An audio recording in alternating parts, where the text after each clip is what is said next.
What up, everybody, and welcome back to yet another Sound of Violence podcast. We are an MMA podcast that lets you know the MMA podcasts you should catch, skip, and can't miss each week, as well as we try and check out a new show, at least a show that's new to us. So I am Pulver. I'm back yet again with my co-host, Chris Madaffer. What up, dude? Well, got to do this as well. There you go. I like your style.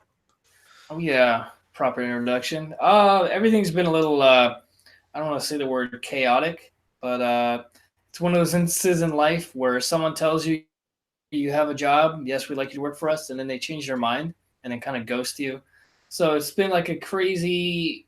Holy fuck! I need a job. Okay, I got another one for now. Now I need a second job. Kind of fucking 10 days. So I've been trying to do my best to listen to podcasts, which I pretty much wasn't able to this week, unfortunately, because of my very, very spontaneous work schedule, new work schedule. So trying my best. And because of that, I probably won't be able to even watch the goddamn fights tomorrow. But none of that fucking matters. It's all good. I'm here, of course, to let you guys know what, of course, our regular segment, and then we'll preview the card. That's what you want to know. So let's do our same old thing. I hear you, man. That's how it is, especially in fucking California in general, but especially San Diego. Good luck not having more than one job. That's kind of that's the regular out here, unfortunately. Shouts out to all the San Diego homies in the MMA scene, like Tony and all those dudes. I guess I should specify on the reporting side, but anyway, yeah, it's that's how it goes out here. I'm probably going to be doing the same here before too long, but why don't we get into our Papa Vodka presents, Doug Stanhope presents our sponsors. And why don't you start us off? Actually, wait. Before we even do that, we have a real sponsor this week.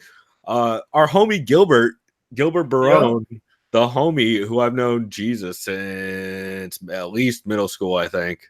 Him and his brother I've known both for forever. And as you can tell, if you're looking on YouTube, we got the Leslie Smith painting in the background I commissioned him for. Dude's a great artist. If you're ever looking for work, hit him up on Instagram. We'll have a link in the description. I believe it's Gillist _L_.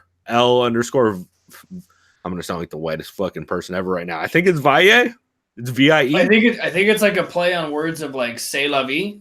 Right? Oh, Gil. Good. Yeah, it probably is. I think it is. It's like Gil la vie, or something but like with Gil. Yeah. At least that's how I read it, and I don't even fucking know French. I just know that it doesn't that mean like goodbye in French, like "c'est la vie" or something. It's something like that. We're probably both butchering it. You know what? We'll ask Gilbert to have him on in the future. But Gilbert's great, dude. He does some jiu-jitsu. Has been following MMA off and on for a while now, and just a great dude who I've known forever, and great fucking artist. So shouts out to him for our new artwork of the Leslie Smith black and white that I photoshopped the hell out of forever ago for our logo. So eventually, just by looking at the finished product, that's fucking impressive. Because I remember I did some, pro tip, if you're not naturally an artist or an art major, don't take an art class in college thinking it's an easy A. It never is. It's very difficult unless you're artistically just naturally talented. Because I remember I had to do a sort of piece just with charcoal and pencil, and it was pretty crazy. So just looking at what he did, that's really fucking impressive, especially with the face and everything. Yeah. Drawing emotion is really, dude, like I'm an okay artist, but not like I can't do that unless I fucking took me that probably took him a good while, but it would take me probably a year.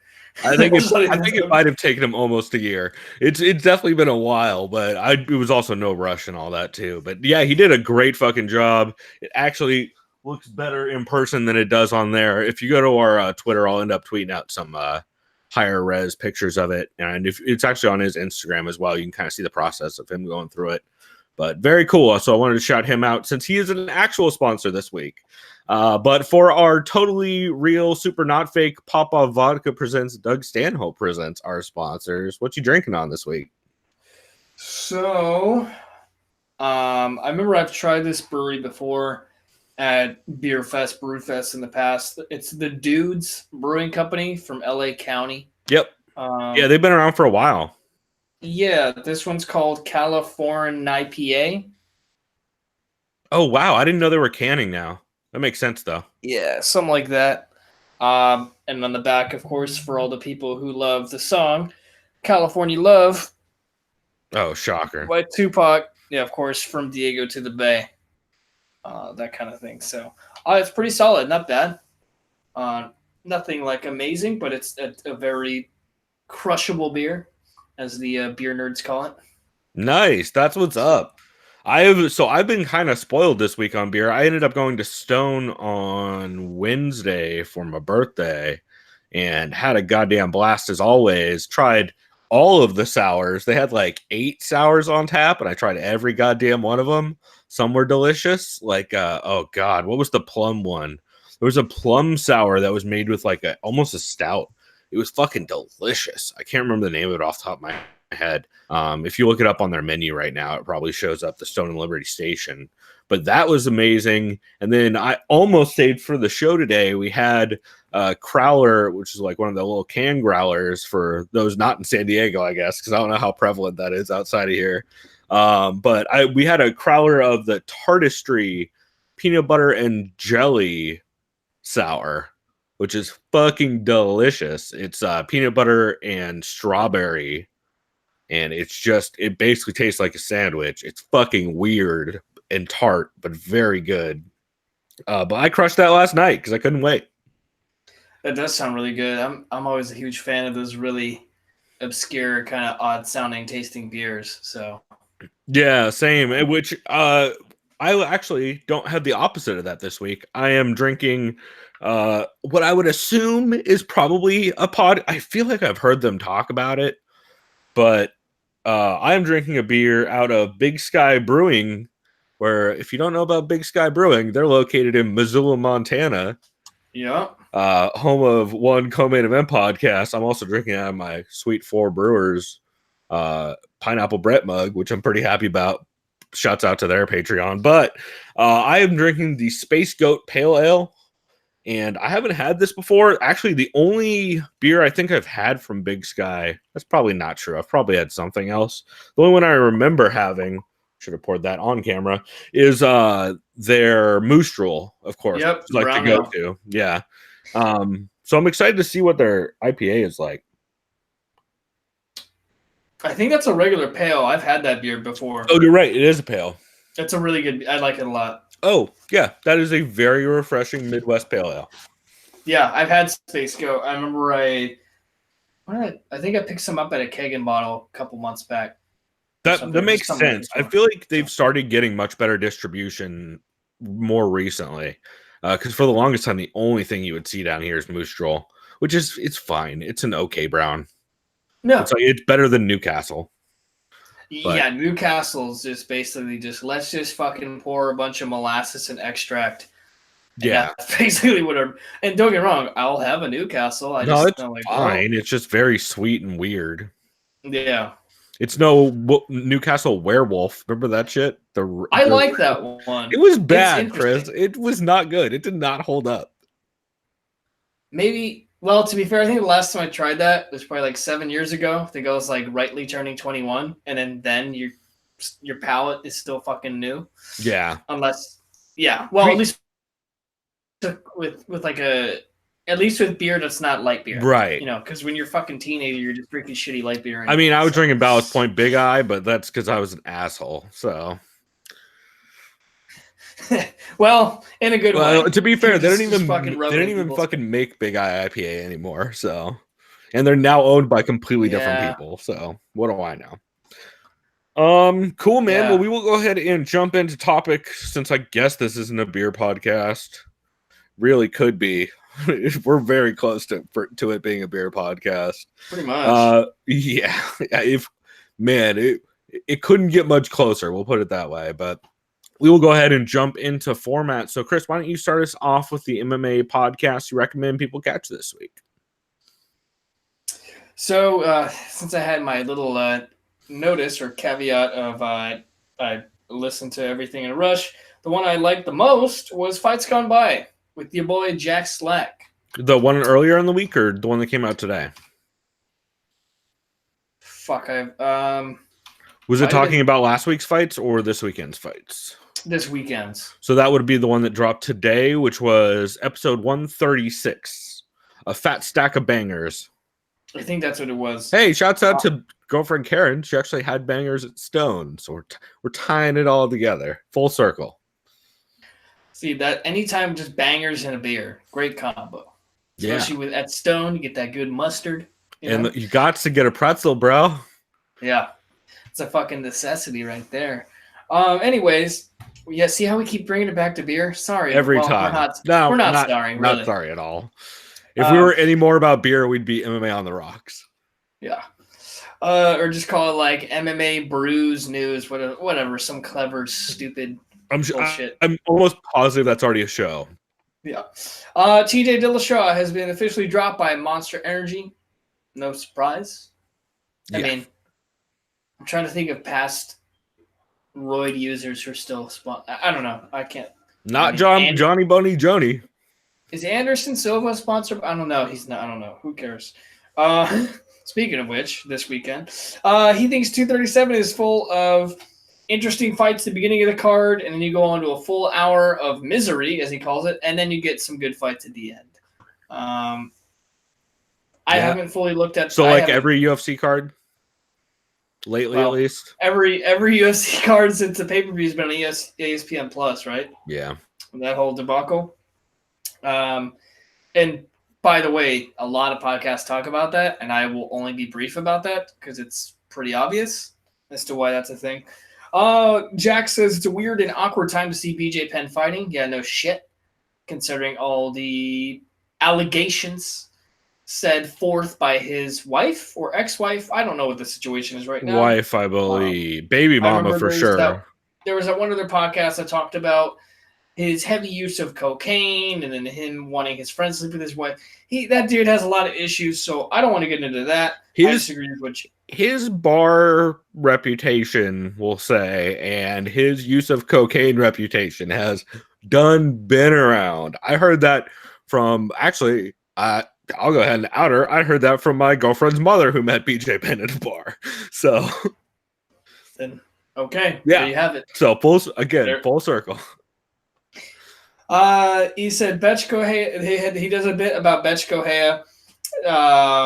And what does he say? He basically talks about her being back and her statements about her being relevant. People want to see her.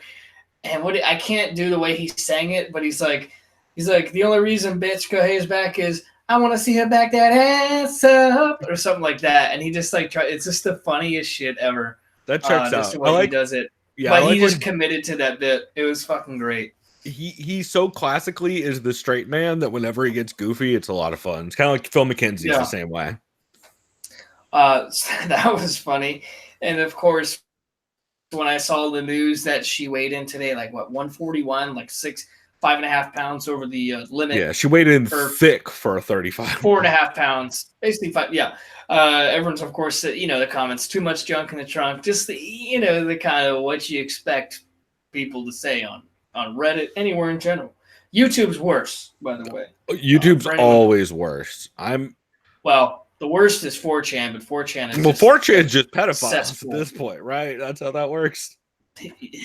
Yeah. Unfortunately, 4chan should just be banished to the dark web. Anyways, he said Betch is back for the memes and the booty, if you want to call it that. Checks out. He loves the co-main and main events. He discusses Jose Aldo scrambles against double legs, which is what he's expecting for Volkanovski, and we'll get into that. Lots of clinch game analysis, rolling, deflecting punches, that kind of stuff. Silva should be still good defensively, as we kind of saw that, or not kind of, as we did see that against Israel Adesanya. Breaks down the main event, and he basically compares how both fighters fared against Ioana. Then he discusses Bellator briefly. Michael Venom Page versus Lima. He's kind of convinced MVP can win this fight. Not sure if that's just a British bias, but who knows? That is weird. That's a weird. I would not have expected that from him. There was another podcast. He got fucking housed by fucking Paul Daly in the wrestling game. Yeah, so I don't. Yeah, that's a weird fight, and I know we'll preview. We'll preview 2 fights from Bellator or some shit. But yeah, 3. Yeah, so that's what I had from that, but I thought that was great just because of the bit that he had, and he just he was just honest with his his views on the pay-per-view, the outlook of it, and just the whole thing with ESPN Plus. Yeah. Yeah, I really like Jack's show. I feel like it's one that I don't. It's on the list of ones that I listen to almost weekly, but don't always bring up on here because a lot of it's just very topical.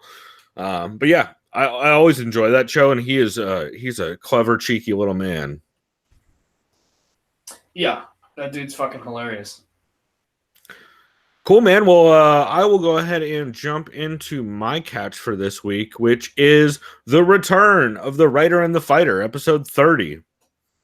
So they have not done an episode since last year, actually, when they won our award for the best new MMA podcast of 2018, and they won that award and then ghosted until now. To be fair, Jake wanted some time off, and Dave was in the middle of having a kid and going through all that craziness. So they finally reconvened. Jake the Buff Rainbow is back on mic, and they talk a lot about what they've been up to since their break back in, I think it was December when their last episode came out. A lot of talk about Dave's kid being born and Jake wanting nothing to do with having a daughter or getting old, which is I thought it was super hilarious. And the reason why I really recommend checking out this episode, you don't realize how much happened in the MMA space in the last 5 months. Connor has basically gone through multiple records and arrests and all kinds of chaos. Tony Ferguson was still on top of the world back at the end of last year, as far as anyone knew. Fighter pay and the ESPN deal wasn't even a thing last time they did an episode. So it's pretty crazy. TJ Dillashaw and all that chaos wasn't a thing. So pretty crazy just hearing them reflect on all the stuff that's happened while they were off. And then after that, it's just a classic episode of them talking about the Sapps, Bob Sapp and Warren Sapp, and how they need to have a show together. They talk a lot about Cerrone housing Ala Quinta and how impressive he looked. There's a lot of talk about alpha male's cardio and how it's pretty sus that their entire team got real good at cardio out of nowhere, and no one's talking about that. Brent Premises, Gogo Plata in England. They talk a bit about the Submission Underground 8 show that's happening in Oregon. That's actually going to be on Fight Pass for the first time. And then Jake fires shots again at Alan Joban for trying to steal their show name. It just basically is like, I'll fight Alan Joban right now. Dave's like, oh, he's kind of big though, right? I think Jake's response was, yeah, you know what else is big? My right hand. So pretty damn good. I just really enjoyed it. I'm glad to see those guys back. I'm a big fan of that show, and it's a good episode. Just a lot of fun to listen to. They have a good banter. One title of a podcast I'd have if both Warren and Bob Sapp were on would just be called the John Sapps, because Warren Sapp loves hookers. Oh yeah, okay, I see it. And Bob Sapp, I'm sure, is not unfamiliar with Japanese hookers. I would be very. I'll just say this. How do I put this? Let's see how racist Chris gets right now. No, it's not gonna be racist at all. I'll just say if you're a single man and you travel to another country, you make a lot of interesting decisions. That's all I'm gonna say. Shouts out. Yeah. And shouts out to whatever crazy German hooker is pregnant right now. Yeah. Oh, shouts wait. Out. I guess Dutch technically, but we'll keep on moving on. Yeah. That's what's up, man. Well, that was a weird segue. But yeah, the Writer and the Fighter, episode 30. Don't mistake it for Alan Joban's show, which he just straight up jacked the name of. And then when everyone brought it to his attention, he just removed the word "the" from the beginning. So it's just Writer and Fighter, which is hella dumb. It's not that show. It's a better one called The Writer and the Fighter, episode 30. I dig it, man. It's good to have those guys back. Yeah, I missed the hell out of their show. I've actually asked them a couple times while they were on break, like, you guys coming back? I miss you guys. And also, if we gave I believe they saved us from having the curse of giving our favorite new show to a dead show 2 years in a row. I'm pretty sure. So I'm not positive, but I think 2017 we might have given it to the Sean Funky and the Baddest Man, which is right. hella dead. Yeah.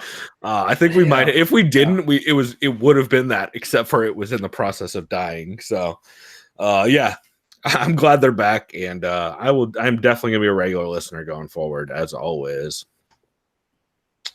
Let's see. Did you have any other catches for this week? So God, it's just astonishing. Look at my lack of notes. I'll go ahead and I'll give a shout out to the Vivisection, the MMA Vivisection. Hey, that's exactly what I was going to bring up as my other catch. So well done. Who was on the Bellator one? Besides Zane, was it Vic? Right? Was that his name? Yeah, I believe it's probably Vic and Eddie. I only caught like the first couple minutes. Eddie, maybe it wasn't Zane. I was just kind of zoning out on that one. No, it's probably the three of Here, I'll double check. Oh, there were three people. Yeah, it's Vic, Eddie, someone's son or some little toddler's son was in the background saying some shit. Yep, Vic's kid. Funny. Okay. Vic's kid. Vic has been known to yell at his kid in the background and be like, "Hey, you dumb motherfucker." Yeah, he just said this shit. Mommy's not here, all right? Yeah. Daddy's busy. That's right. That sounds about right. This is kind of funny. It just kind of brings it down to earth a little bit. And it was like, all right, back to the thing. Anyways, they liked the Bellator card. They said even the Jake Hager matchup, or Jack Swagger, where the fuck his name is. Jake Hager, right? Isn't that his name? I think. Both are his name, to be fair. Or his stage name, Jack Swagger, as right. WWE yeah. People will know him as. They said real quick, if you're interested in the Jake Hager matchup, don't look up any tape on his opponent. Let it be a surprise to you. That's yeah. Don't look at the face off. Don't look at anything Ben Folks tweeted in the last week. I saw Ben Askren had a photo of Jake Hager's opponent. I'm like, wait, is that a fan? I'm like, oh yeah, that's Askren's point. Yeah. Wait, who was it? I think John Wayne. Was it a mispronunciation? I think it was John Wayne Parr who tweeted out saying, "Oh shit, I didn't know Dan Lamort was fighting." Who, of course, is the funny New York comedian that works with Middle Easy a bit, but it's real good reference. Yeah, that dude does look like a lot of neckbeards from a lot of Funny or Die videos. You know what I mean? Yeah, or just the typical edgy Redditor meme where it shows like the chubby dude with the neck beard going like "Milady" with his fucking fedora or whatever the fuck that was, or whatever you want to. I don't know. It checks out. I feel like it's more of a 4chan thing because all those freaks over there. They discussed 237 card picks. They love the main event fight, great stylistic matchup. I agree. We'll get into that more into detail in a bit. Yeah, most of the stuff I wrote down we'll get into more detail with the preview. I don't want to kind of just spoil that. Yeah, but it was solid overall. And I know, and for 237, that's when Connor was there. He was for the UFC. Right. So, yeah, I really enjoy the Bellator breakdowns that they do. Also, the Ryzen ones are fun, where a lot of, I'm trying to remember the last Ryzen one they did. I know Dio is on a lot of times. I think it's Dio and not DEO. I'm pretty sure it's Dio. I always have a panic attack since he abbreviates it on Twitter, but I think they pronounce it Dio. But I know Vic and Eddie have both swapped in on that one. I believe on the last Vivisection for a Bellator card, was it Bellator or was it Ryzen? One of them, I know Vic was wishing he got high beforehand. And yeah, it's just always a very relaxed, very goofy kind of show, and I enjoy those three. And then, yeah, the UFC Vivisection for 237 was super solid. It's like some somewhat biting commentary on some of the fights that are going on the prelims, from what I heard from Connor and Zane. Understandably, because fucking Cachoeira is fighting again and BJ Penn is fighting. So that's a heck of a combo. And they're not fighting each other. So yeah, it was a very good episode. I really didn't have much to say about it as my catch either, other than I just really enjoyed it. It was a lot of fun, and I highly recommend people check it out. Oh yeah. Cool, man. So let's see. Do you have a skip for this week? I I tried to have some notes for Believe You Me. I think I was driving most of the time. And I'm not going to look at my phone. Already got a ticket for that in the past, unfortunately. Well, to be fair, I was checking what time it was because first of all, in my car, it's pretty fucked up. The clock doesn't even appear anymore. So if I have to, and I don't have a watch anymore. So yeah, I just got to go like this real quick. And then, oh shit, put it down or just put it in the cup holder. Anyways, it doesn't fucking matter. So yeah, I was listening to this most when I was driving. Clearly, I'm not going to be trying to fucking type notes while I'm driving. So all I wrote down was a recap of last week's fights. Iaquinta and Cerrone. Lots of praise for both fighters. Lots of praise for Iaquinta's heart and his chin. Yeah, that dude is. I remember I mentioned he reminds me of Jake LaMotta. I fucking see why I said that. That dude doesn't get knocked out. Especially that front kick to the fucking chin. Yeah, that shit was ridiculous. That whole fight was ridiculous. That probably would have knocked out a lot of different people. That was pretty insane. Yeah, so that's what I have for that. I don't know what the hell they were talking about. I think just Avengers again and Game of Thrones shit. You know, a lot of that talk. Yeah. A lot of, even though they said they're not going to, and then they just talked about Game of Thrones for a long time. I blame it on Lewis for the most part. It's almost always Lewis's fault. Everything is almost always Lewis's fault. He enables Michael. Oh, for sure. Of course. So I'll just be like, Michael, what did you think of this? You know, oh, I thought that was great, Lewis. You know, was this the episode where Mike also tried to talk Lewis's kid into putting him out with a rear naked joke? I think this was it, yeah, because I remember I heard Lewis's kid in the background, and Michael was, I think, saying something, and the kid just started laughing. Oh, yeah, no, the kid was choking. If you watch the video, the kid was choking the fuck out of Lewis with a legit rear naked choke, hand behind the head and everything, and he was squeezing his ass off, and then Bisping just keeps saying, don't respect the tap over and over again, and the kid just dying with his evil laugh where you're like, yeah, you're definitely Lewis's kid. You got some darkness in there, kid. But yeah, it was a fun one, but not MMA related really at all from what I remember of it. Yeah, I just remember they had bits and pieces, which is fine. For me, no matter what, that show is always a listen because it's consistently pretty fucking funny. And like most of the time when it's not something we recommend, which I should have given the disclosure, I guess, but most time on a lot of the MMA podcasts we recommend to skip, it's because they're not about MMA. Like Brendan Schaub's show is a classic example of that, where now he's just talking about fucking Game of Thrones and touring every week, and then he'll touch on boxing and mention that Artem Lobov did something, and you're like, well, that was not MMA related. I don't know why any of this. Or your boy Paulie. Oh, fucking Paulie. Definitely not my boy. I'll tell you that. Yeah. Although I do kind of like Paulie. I think he's hilarious. Oh no, he's like he's a fantastic analyst. Yeah, no, he actually is good as an analyst. But my favorite is when he's just angry and very, very New York. Where's your balls? Yeah, where's your balls, Connor? Yeah. Fucking great. I will fucking bury you. It's my fucking favorite. It's the dumbest shit, and I'm all for it. Oh my god. Fight sports are all pro wrestling. Spoiler alert. Yeah. So that's what I got on Vivisection. I mean, not on Vivisection, on Believe You Me.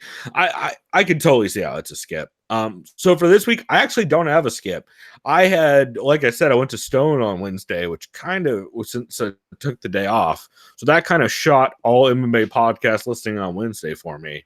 And then, spoiler alert, on Thursday, I might have eaten half of a 500 milligram edible. So I didn't get a lot done that day outside of playing Mortal Kombat. Which, spoiler alert, Ronda Rousey is a terrible actress. I don't know if you know this. But good news, you can name the variation of the character you're using Honda Housey, which I highly recommend. Did they get rid of those loot boxes and all that bullshit? Or because did you see? Oh no, there's still all of the loot boxes, bro. Did you see what the United States Senate, House of Representatives, they just proposed a bill to make that shit all illegal? Which, wow, that's surprisingly cool.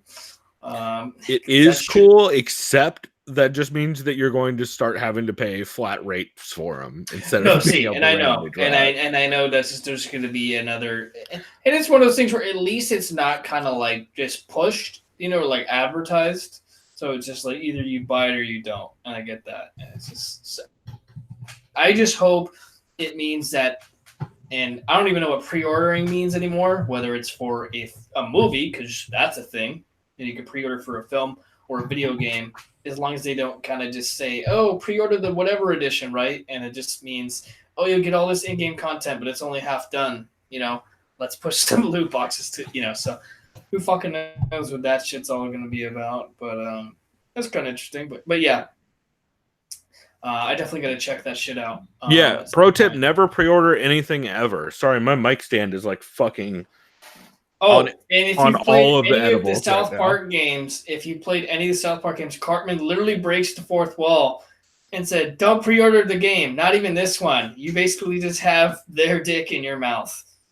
Also, that's a Ubisoft product who is notorious for their crazy pre-order. So that's just them making fun of themselves. Yeah. No, that's Matt and Trey making fun of the studio they're forced to work with. No, you're right, because it's like, hey, Ubisoft, thanks for promoting our game. We're still gonna make fun of you. Yep, 100%. Oh man, my mic arm is like fucking having all kinds of issues right now, so apologies if you're hearing like it just started like melting on me in a weird my mic direction. leg used to have 3 legs, now it has 1. Oh, that's right. Shouts out to that awesome thing. Well, luckily I do have a backup one for you. So it's a fucking leper, and then once it loses this leg, it turns into Christopher Reeve at that point. So oh boy, your mic fell off a horse. Yeah, you could say that.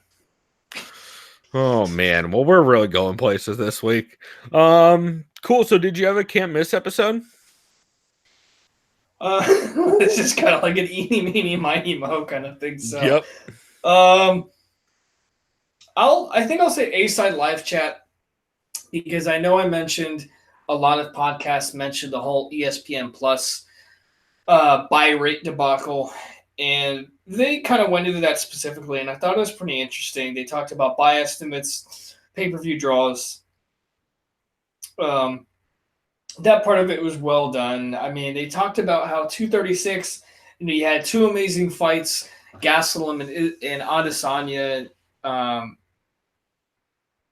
and Poirier and Holloway, excuse me, and it still only did like a little over 100,000 buys, which is crazy. And they made the point. Well, let's say ESPN Plus has 1 million subscribers currently. At $4.99 a month, which isn't terrible by any means. I subscribe, to ESPN Plus. I like ESPN Plus. I like it sometimes. So, is the pay-per-view inconsistent? I'll be honest. I have never purchased a pay-per-view on ESPN Plus. No, we watch them at bars, right, Chris? I have been at a friend's house. Yeah, or that. The homie Jake, who bought it with his ESPN Plus, and I didn't see him have any issues. So it's probably, and I don't want to blame, I don't want to say user error. I'd say it's based on your internet, which a lot of things streaming, because that's what streaming relies on, is your internet connectivity and your download and all that shit, all the stuff that's redundant and already in rhetorical. So they talked about that, the buy rates, which fighters currently can sell the most pay-per-views, not being Conor McGregor because he's retired, right? Well, whatever. He's a rapist. It's that other R word. Yeah, allegedly. Alleged rapist. Yeah. So the reason why I like this one too is they really, really dived into the Stipe versus DC rematch and both of their legacies. Who has more to lose? They argued it's more or less Stipe because they think DC can go back down to 205. I kind of think it's the opposite. I mean, even if Stipe were to lose to DC again, sure, he'd be remembered by losing to DC twice, but he still has those 3 or 4 title defenses or some shit like that, or 3, and he killed like half the fucking division at heavyweight. Yeah, so has a record for most title defenses in the heavyweight division. Yeah, so that was interesting listening to them break that down, and I enjoyed that a lot. I can't remember when that fight's supposed to be. I think it's August, like for 240. That's the rumor. It's either 240 or 241. But from what I've heard, that's not signed at all. The UFC just does that shit to try and put pressure on people. Shouts out to every Diaz brothers announcement where you're like, you haven't really talked to them, have you? You're kind of just saying this. shouts out to Nate Diaz saying, "Hey, I want to fight, but I won't because pay me." And I get that, but it's like, dude, I'm a fan of yours. Just please fight at this point. Yeah, but I'm with it. Get your fucking money right. Like, if they're gonna, because they notoriously try to pay the Diaz brothers trash. Nate's not a draw, bro. I don't know if you know. Oh yeah, let me just go talk to fucking Ari Emanuel and see what he has to say about that. Right? Ari, be like, who the fuck are you talking about? Is he one of the guys in the PBR? No, yeah. Yo, that whole thing, with Eugene. Jesus, yeah, that's still my favorite. Professional bull riding, people. It's the future. Fuck, I'd rather do PBA, Professional Bowling Association. Hell yeah, bro. Hey, it's ironic that you get drunker at the PBA than the PBR. Am I right? Just get an Amish guy in there and I'll watch. All right. I fucking that terrible ass garbage movie. Oh, you got one hand in your Amish. Oh, it's great. Woody Harrelson's a giant hack. It's hilarious. It is pretty fucking dumb. Bill Murray makes that movie, though, to be fair. But I don't like a lot of comedies. Like, I think Dumb and Dumber is trash. Really? Damn, that's a shame. Yeah. I don't like most comedies, so I'm not the person talking. Like, every Adam Sandler movie is trash except for the one with no, fucking no, not at all. Billy Madison. Yeah, that one's okay. Do you at least like Tropic Thunder, the parody on just like Nom and nope, not so much. I think it's very hacky and trashy as well. Oh, you mean Jack Black is playing Jack Black in it? What crazy! Well, yeah, that's true. Oh, wait, you mean Ben Stiller is playing Ben Stiller? Oh, that's wild. They never do that. Role Models is good. Okay, see, I would figure you'd like that. It's kind of hard to hate on Paul Rudd, and just his corner. Yeah, actually, well, I'm wrong. When I say every Adam Sandler movie is trash, I mean everyone he was a part of in the process of making it outside of acting. Because Punch Drunk Love is one of my favorite all-time movies. Oh, that movie is fucking great. It's incredible. Directed by Barry Levinson, one of those great indie directors. Yeah, was it Barry Levinson? I thought it was Paul Thomas Anderson. Wait.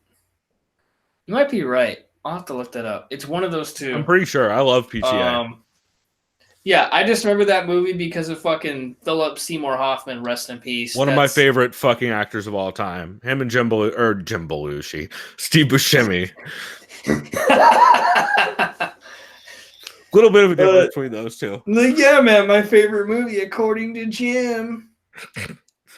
Or show, whatever the fuck you want to call it. Jesus Christ, indeed. Anyway, how did we get here? How did we get here?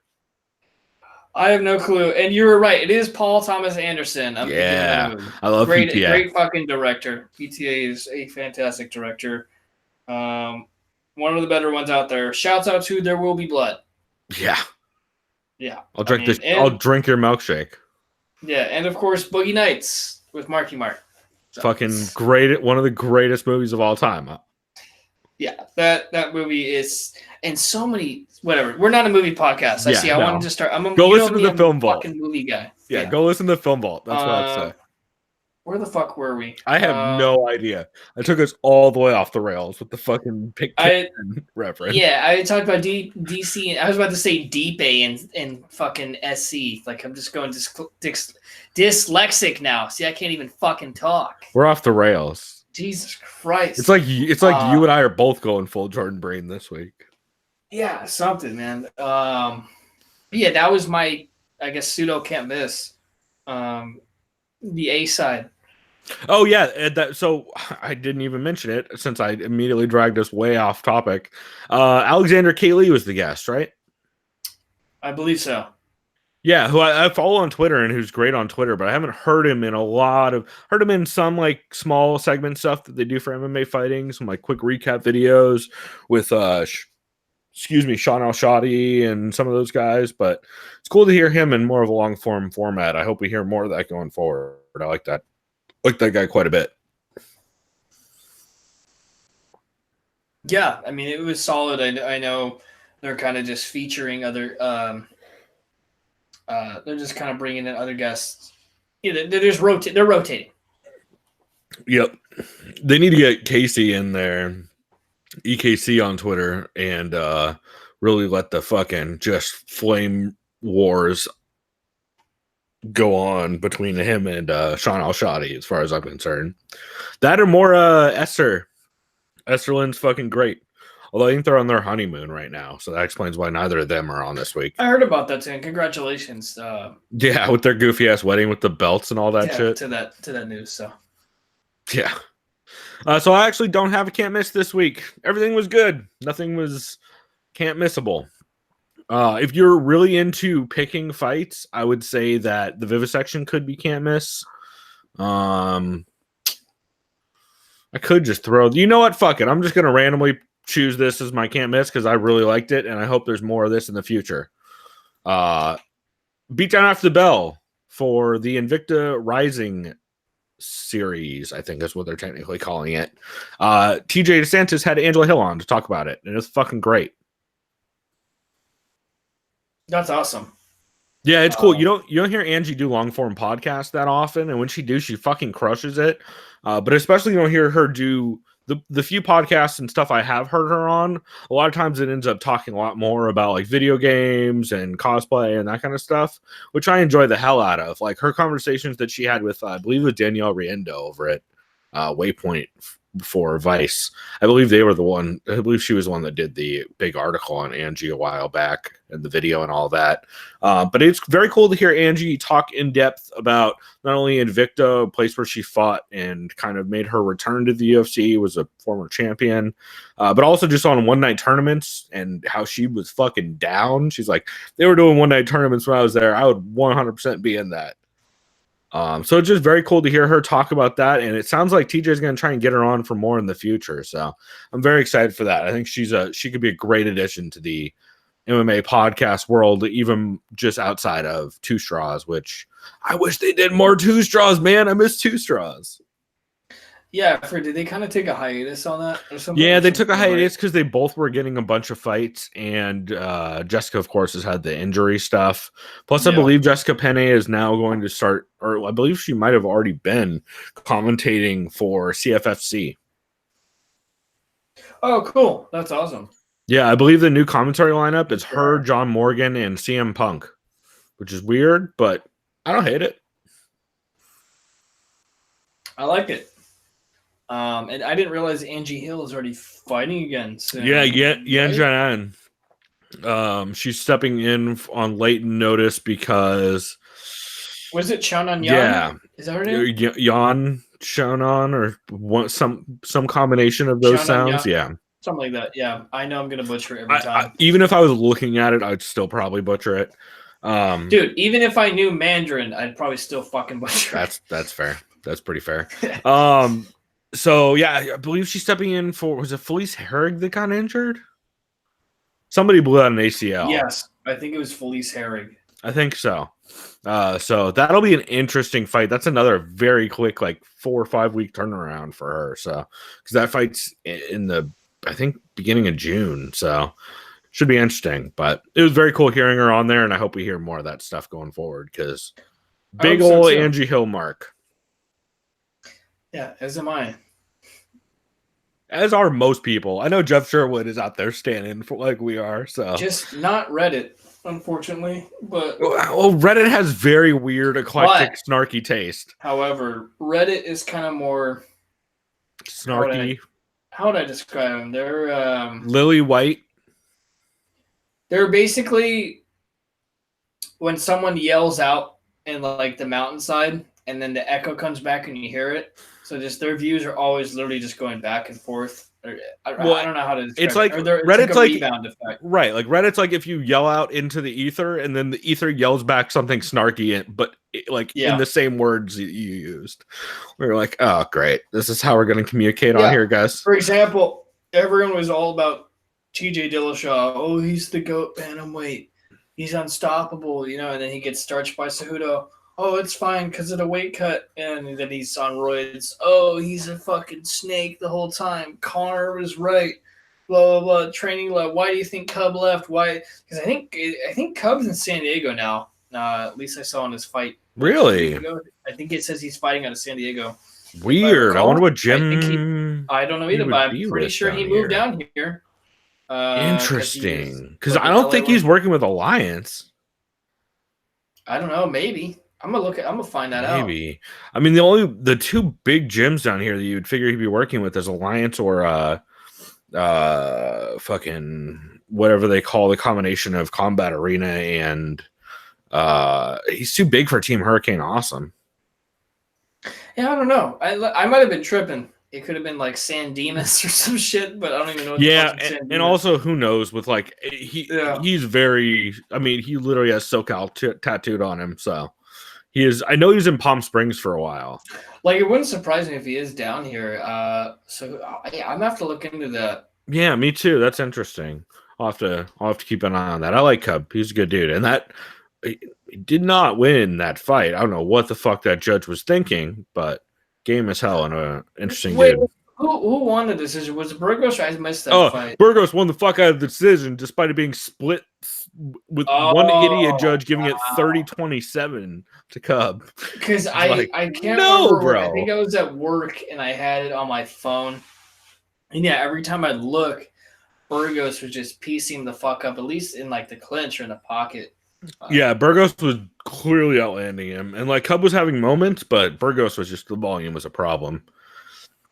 In the power and just a lot of Burgos's game was causing problems for Cub. And then yeah, evidently he just I don't know what that judge was thinking, but good news is Sal D'Amato is scoring the main event this weekend in Brazil, so that won't be fucked up. Yeah, I think he's probably one of my favorite judges in the era. Oh yeah, Sal D'Amato. It's like goes Doug Crosby, Sal D'Amato, everyone who's actually qualified. Pretty much. Oh, sorry. I forgot about the god. Yeah. The bird god. Oh. Ugh. That's just everything I hate about boxing. Just personified. Oh, don't worry. Epitomized. She definitely is. She definitely is ref MMA as well. Don't forget. Oh, I know that's the unfortunate part. Although I think she stopped. I think we're probably too mean because I have not seen her judge an MMA fight. I think she's actually literally has not judged a fight like since. Yeah, since the last one where she like butchered it, and everybody was like calling her out by name for being trash.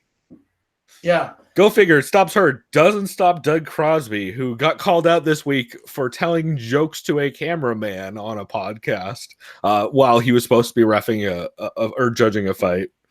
Shouts to the Outsiders. No, that was beat down after the bell for UFC Ottawa. That's just upsetting. Yeah, he's the worst. Doug Crosby is the fucking worst. His fucking trash ass Hollywood fake career. Anyway.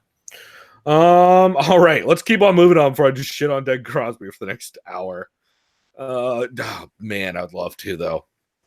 Oh man, I almost pulled up Doug Crosby's IMDb, but I'm not going to do it right now. Anyway, do you have any news shows you listened to this week while I try and dig us out of this fucking hole I created for us?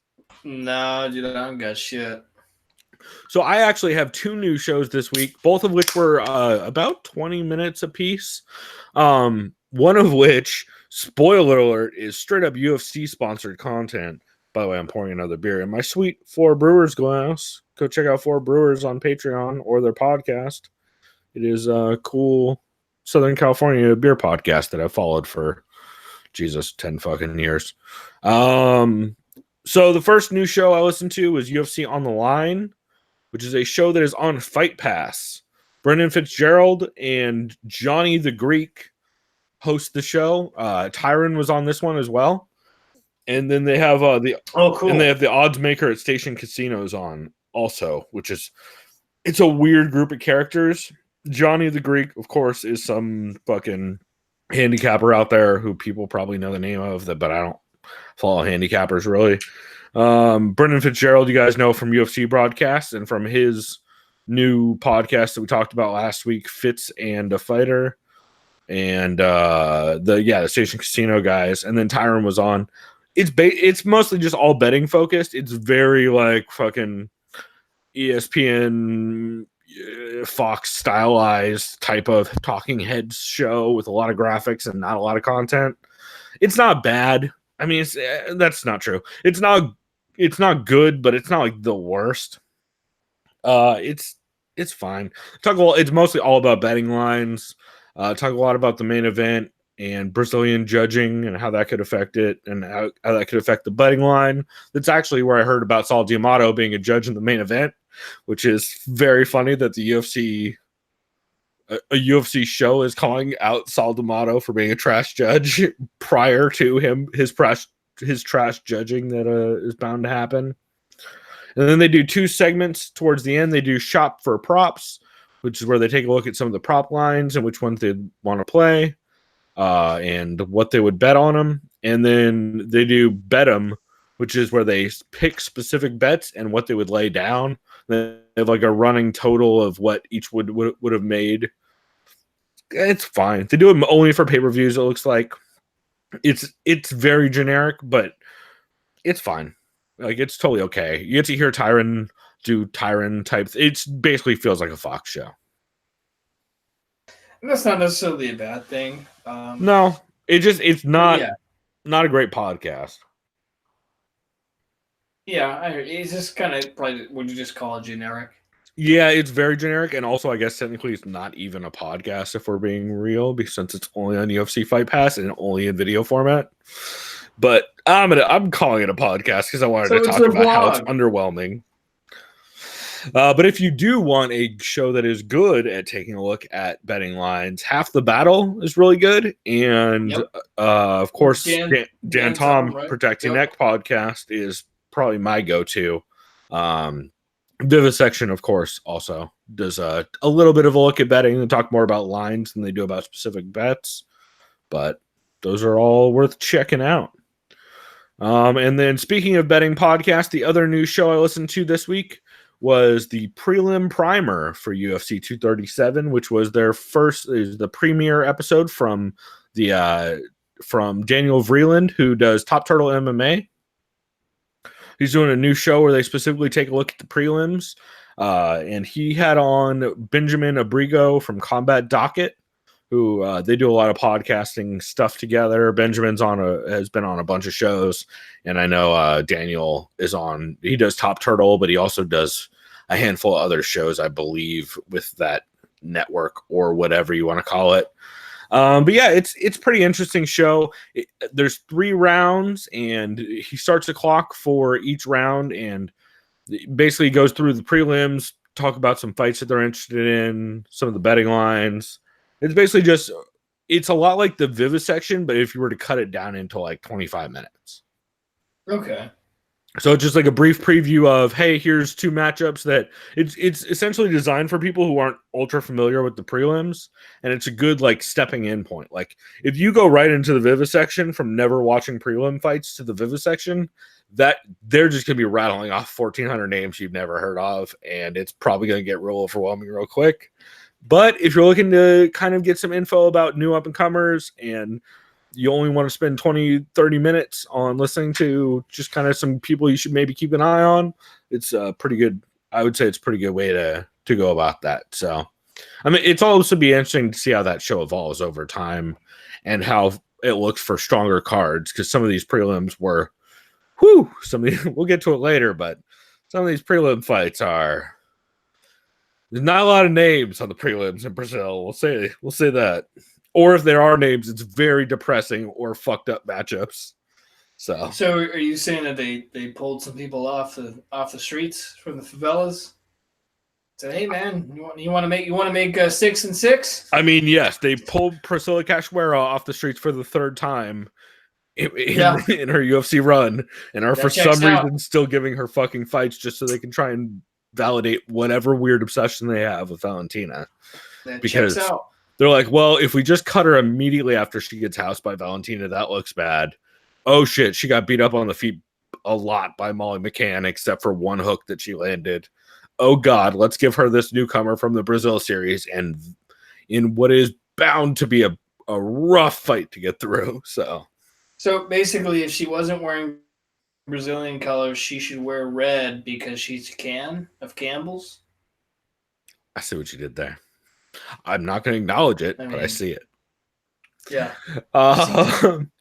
Yeah, so I mean that show's pretty solid. So the prelim primer, I'm excited to see how it grows, especially like I said, for bigger cards and when they start having some more, I would say, more well-rounded prelims, where if it's not just a bunch of Brazilians they're shoving in there to try and get some people in the building, I think that could be interesting. So Cool, man.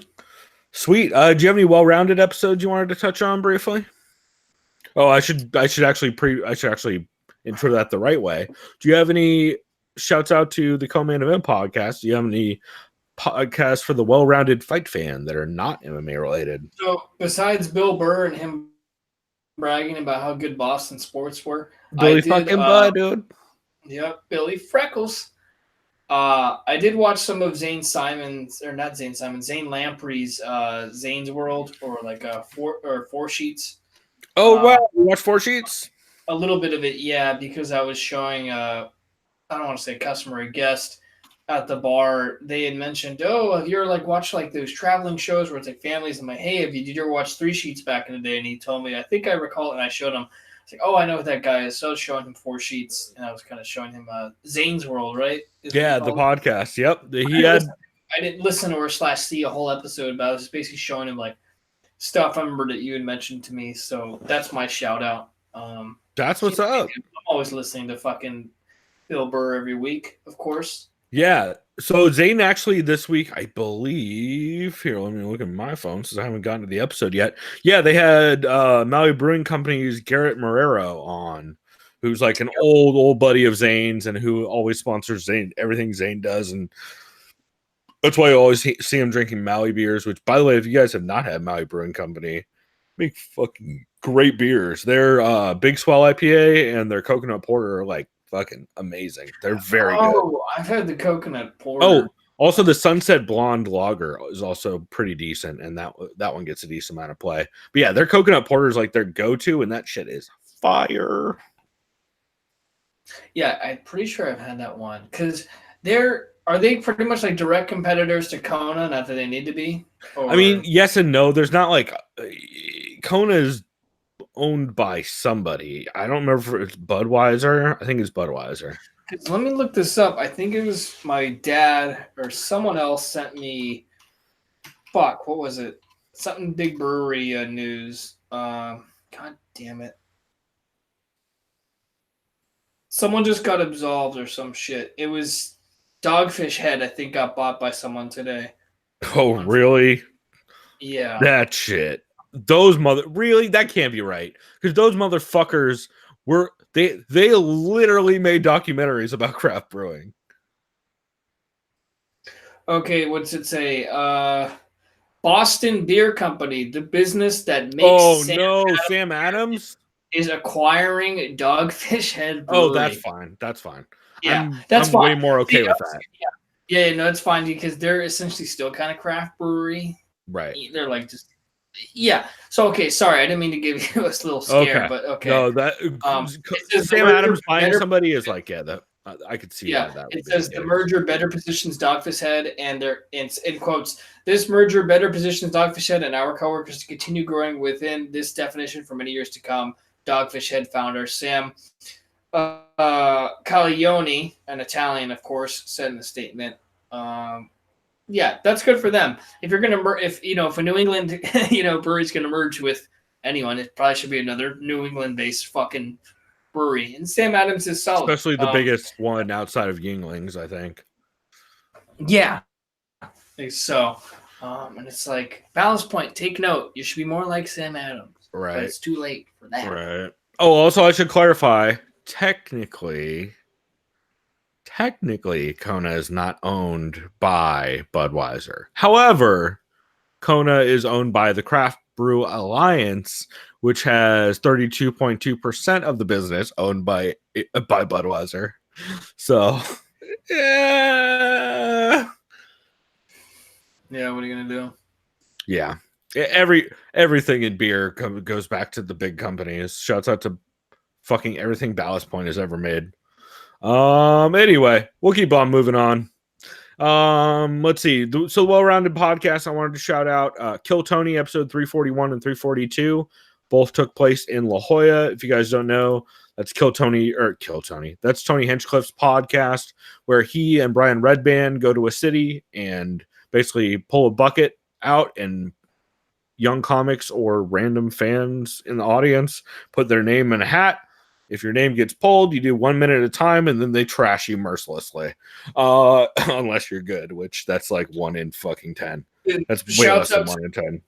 Shouts out to La Jolla not really being a city. It's just like a very rich neighborhood in San Diego. They just have the pretentiousness to call themselves a city, and they can afford their own zip code in mailing. So if you ever see mail to La Jolla, California, it's just nicer San Diego for all. That's right. Shouts out to the 92037, if I remember right.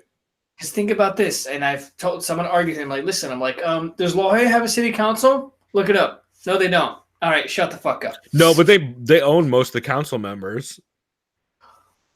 That's a good point. I mean, let's just say this. A lot of the money and let's just say persuasion stems from La Jolla. But no, they're still in their own city. La Jolla is just broke Coronado. Let's be real.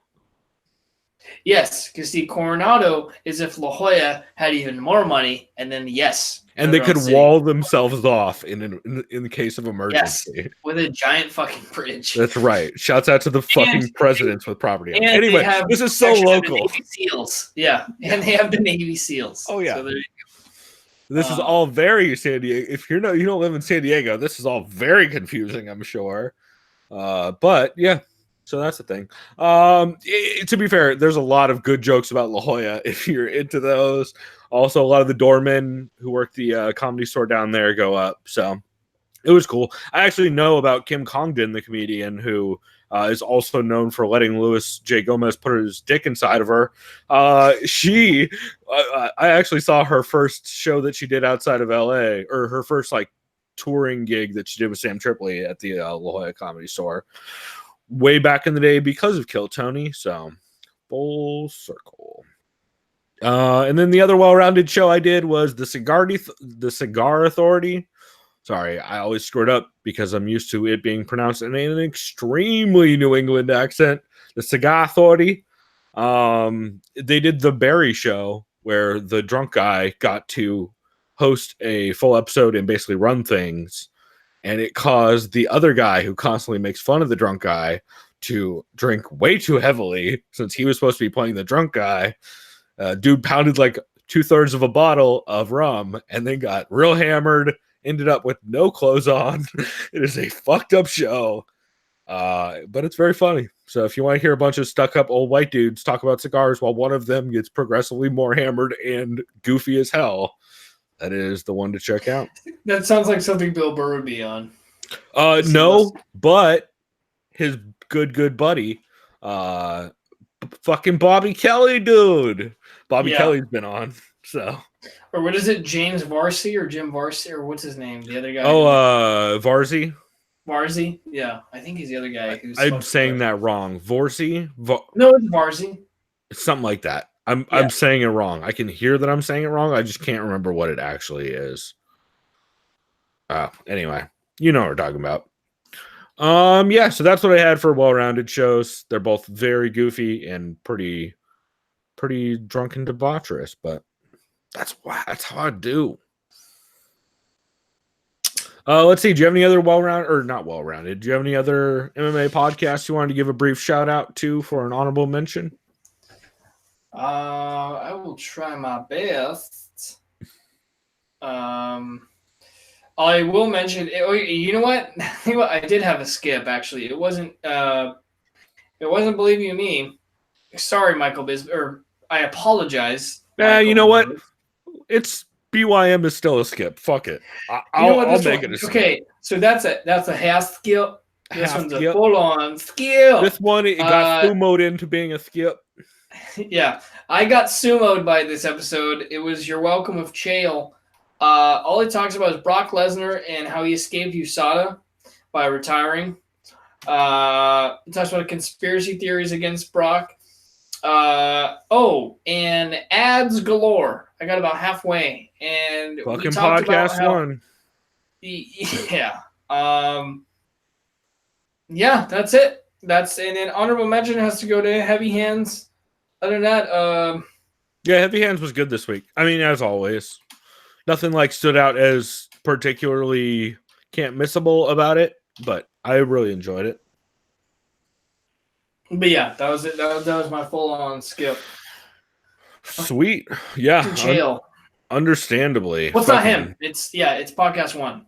No, yeah, this is your weekly reminder that Podcast One is a trash service owned by a radio company who's trying to run podcasts like radio, which is a fucking terrible way to run podcasts.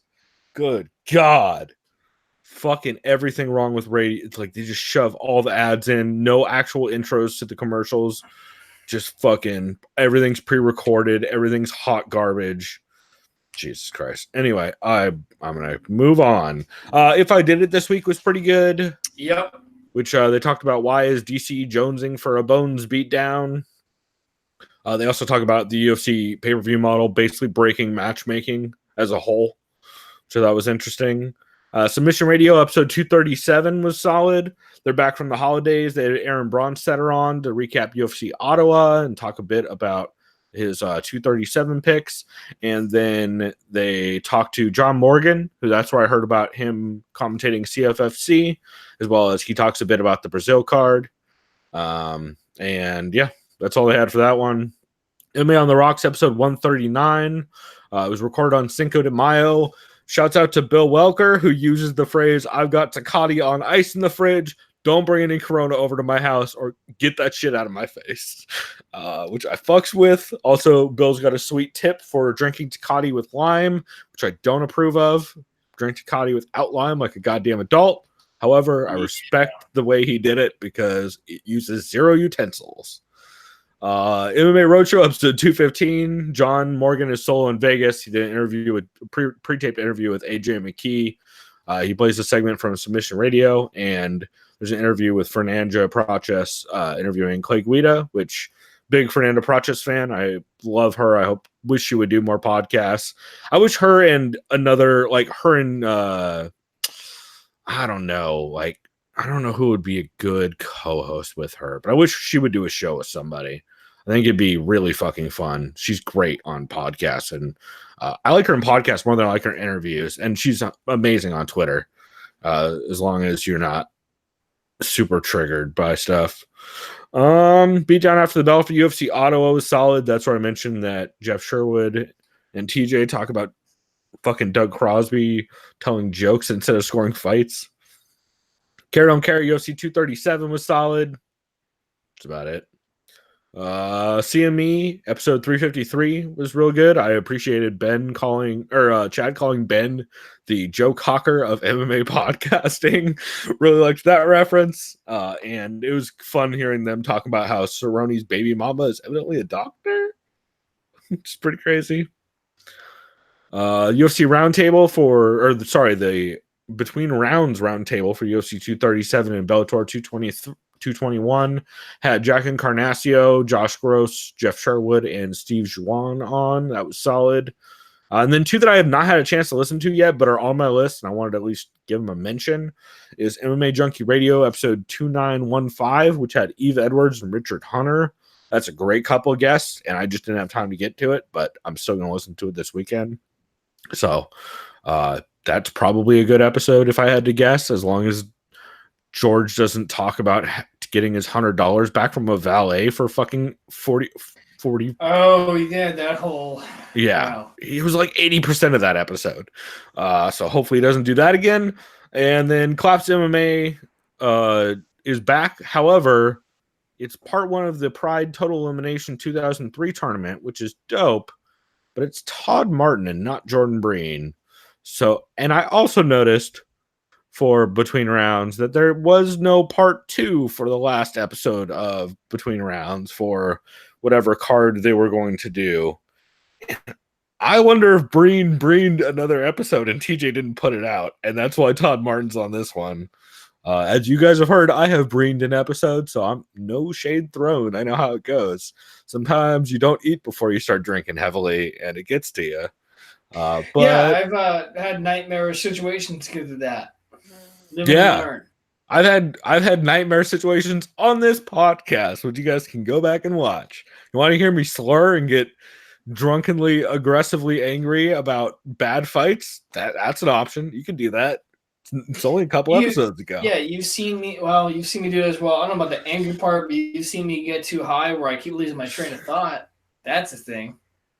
Yeah. Wow. Right. That's very that could happen this week if I'm not careful. I have some decent weed around here. That might actually, now that I'm looking, it might happen in the next segment or two. Quite possible. I still have a very fucked up beer that is we'll say a good segue from this. I have some good wine. Oh shit, you're drinking wine? Not right now, no, I still got my beer, but turn up. Yeah. Cool, man. Well, we will go ahead and wrap up this segment here. On the intro, I believe you guys heard something from If I Did It. I want to say it's when I pulled the fucking clip from. Oh, yeah. You guys heard on the intro, you heard Eugene S. Robinson talking about how the UFC's new ESPN pay-per-view deal was very similar to how organized crime hit the bank vaults in New Orleans during Katrina. And I remember him talking about that, and I really liked that comparison. It's honestly fucked up how on point that comparison is, because it was basically just they figured out how to time it, and they were just waiting for everybody to not be around or not have any say. And then for the next clip, I have no idea what I'm gonna play, so that'll be interesting. So we will cut to that, and you guys will know before I will what this is. So listen to this clip, and then we will be back to give our picks for like the top 3 fights on this Bellator 221 card, and then our picks for the full UFC 237 Brazil card. God, these fucking numbers are not helping now. They're getting closer and closer to each other. So we'll be back